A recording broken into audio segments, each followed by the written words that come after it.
craft empowering careers.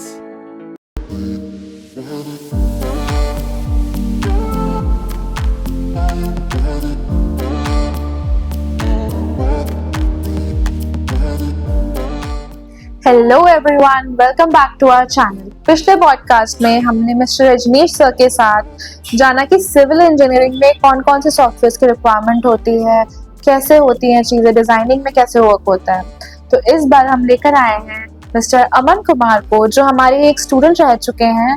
पिछली बार हमने एक ट्रेनर का पर्सपेक्टिव जाना था और इस बार हम एक स्टूडेंट का पर्सपेक्टिव जानेंगे। So let's start. So hello Aman, how are you? Fine. So let's start with your introduction first. आप हमारी ऑडियंस को थोड़ा अपने बारे में बताइए। I am Aman Kumar from Kashipur and now अभी मैं देहरादून ग्रेजुएशन करने के लिए आया हूँ and I am pursuing my graduation from Uttaranchal university and BTech from civil.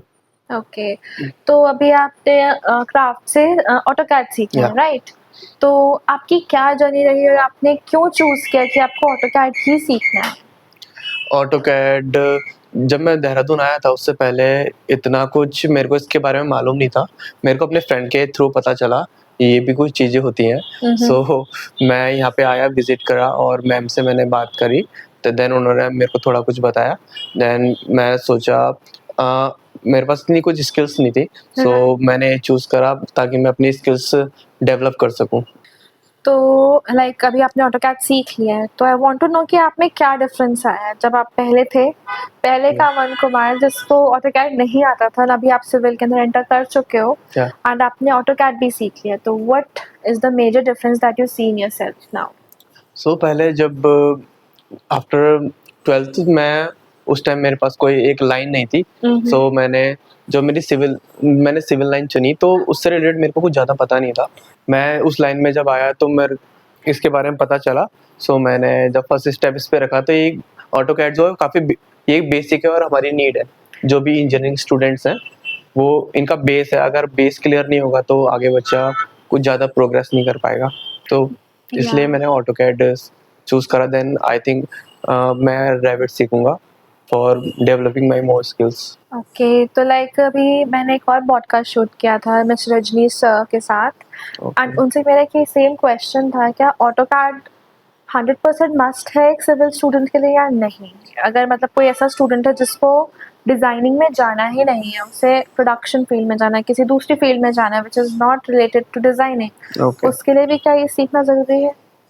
या AutoCAD is must for civil engineers, और अगर और किसी की बात करें जैसे ऑटोमोबाइल्स इंजीनियर्स या मैकेनिकल इंजीनियर्स, अगर कोई भी कंपनी उनको लेती है तो फर्स्ट वो कंपनी यही चाहती है ताकि उस बंदे को पहले से काफ़ी स्किल्स आए। या मतलब कोई भी कंपनी आपको वैसे ही पे नहीं करेगी या पहले आपको सिखाएगी देन उसके बाद वो आपको पे करेगी, ऐसा कोई चाहता नहीं है। तो अगर आपको ऑटोकैड वगैरह आता है या आप दूसरी किसी लाइन में जाते हो एक्सेप्ट डिज़ाइनिंग, और तो आपको ये आना चाहिए। किसी भी कंपनी में अगर आप किसी दूसरी पोस्ट में हो तो आपको मतलब वो ड्राइंग्स पढ़नी आनी चाहिए। उसके लिए भी आपको ऑटोकैड पता होना चाहिए, उसके बारे में, उसके टूल्स के बारे में। इसलिए मस्ट आपको सीखना चाहिए। इर्रिस्पेक्टिव हम किसी भी फील्ड में जाएं, हमें मैप रीडिंग तो करनी ही पड़ेगी। That's true. So why did you choose craft कि मुझे क्राफ्ट से ही सीखना है? क्राफ्ट मेरे फ्रेंड ने मेरे को सजेस्ट करा था आप यहाँ पे आओ, विजिट करो। तो मैंने मैम से बात करी थी, उन्होंने काफ़ी कुछ मेरे को यहाँ के बारे में बताया था। सो मैंने थोड़ी बहुत रिसर्च करी, फिर यहाँ के बारे में थोड़ा पता करा, अपने टीचर्स से पता करा, फैकल्टीज से। तो उन्होंने बताया हमारी जो फैकल्टीज़ हैं वो यहाँ पे उनकी वहाँ के नॉन पर्सन भी यहाँ पे फैकल्टीज हैं, तो उन्होंने भी सजेस्ट करा था वहाँ से करिए। सो मैं इधर पे आया और मैंने यहाँ पे काफ़ी कुछ सीखा। तो लाइक जब आप ऑटोकैड यहाँ से सीख रहे थे तो सबसे ज़्यादा चैलेंजिंग पार्ट क्या था ऑटोकैड का, या सबसे एक्साइटिंग जो आपको लगा? चैलेंजिंग पार्ट जो ऑटोकैड में मेरे को लगा वो था वो टूल्स के बारे में जानना, और जो उनके शॉर्टकट्स थे वो मेरे को जल्दी याद नहीं हो पाते थे। और जो उसमें मेजरमेंट्स और लाइंस वगैरह थी उसमें थोड़ा डिफिकल्टीज आती थी। ऑलराइट। एंड आपका उसमें फेवरेट टूल कौन सा है ऑटोकैड में?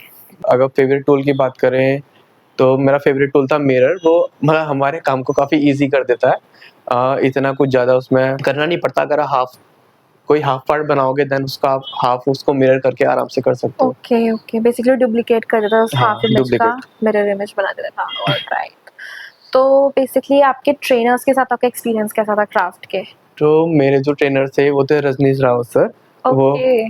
काफ़ी एक्सपीरियंस्ड हैं।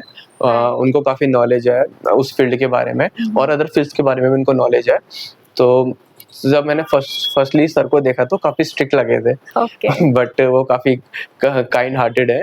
मैं उनसे कभी भी कोई डाउट होता था मैं रात को भी कॉल करता था, मैसेज करता था, सर वो डाउट क्लियर करते थे। और रजनीश सर काफ़ी हमको अपना मतलब बच्चा जैसे मान के पढ़ाते थे और कभी कोई गलती करते तो डाँटते भी थे ताकि क्योंकि वो अपने करियर से लेके या अपने टीचिंग लाइन को लेके थोड़ा स्ट्रिक्ट है। ओके। हाँ, वो थोड़े से स्ट्रिक्ट हैं इस रिगार्डिंग में कि अगर बच्चा पढ़ रहा है तो उसका पूरा ध्यान पढ़ाई पे या ही होना चाहिए। अगर मस्ती कर रहा है तो it is well and good, वो मस्ती करे, कोई दिक्कत नहीं है। अगर मैं बात करती हूँ आपके प्रोफेशनल बैकग्राउंड की, so how is AutoCAD helpful in the civil field and how much it is important? और आपके फ्यूचर के जो आपके ड्रीम्स हैं, आपके गोल्स हैं, उसके हिसाब से क्या ये अलाइन्ड है या नहीं है? किस तरह से आपके गोल्स को अचीव करने में हेल्प कर रहा है? ऑटोकैड जो सिविल है वो उसका बेस है। अगर आपको अपना बेस अगर आप अपना बेस ठीक करोगे ताकि वो फ्यूचर में आपकी काफ़ी हेल्प करेगा।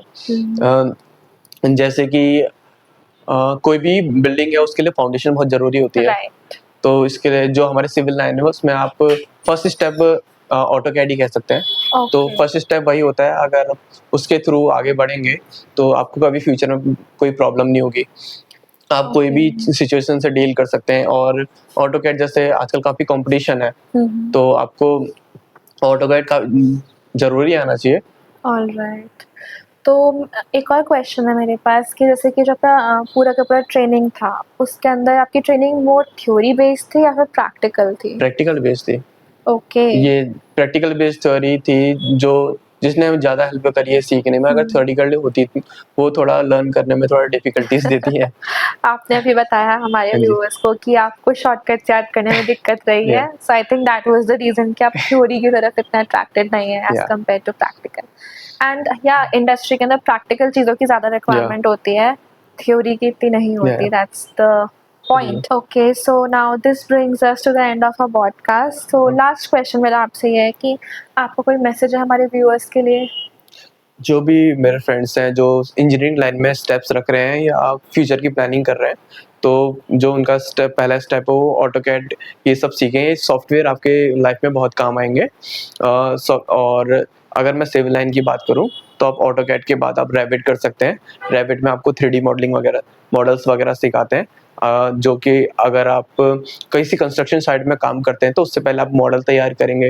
मॉडल तैयार करके आप किसी क्लाइंट को दिखाते हैं या कंपनीज को दिखाते हैं तो आपको एक्सप्लेन करने के लिए काफ़ी ईजी रहता है, उनको समझाने के लिए करके बनने के बाद कैसा लगेगा एंड ऑल। सो मैं प्रेफर करूँगा आप ऑटोकैड या ये प्रोग्राम सॉफ्टवेयर सीखें। Okay. So thank you for this, and thank to you. all the viewers, I would say this was a very informative podcast, and I think हमने इसी topic पे हमारे एक टीचर का भी पर्सपेक्टिव जाना है और एक स्टूडेंट का भी पर्सपेक्टिव जाना है।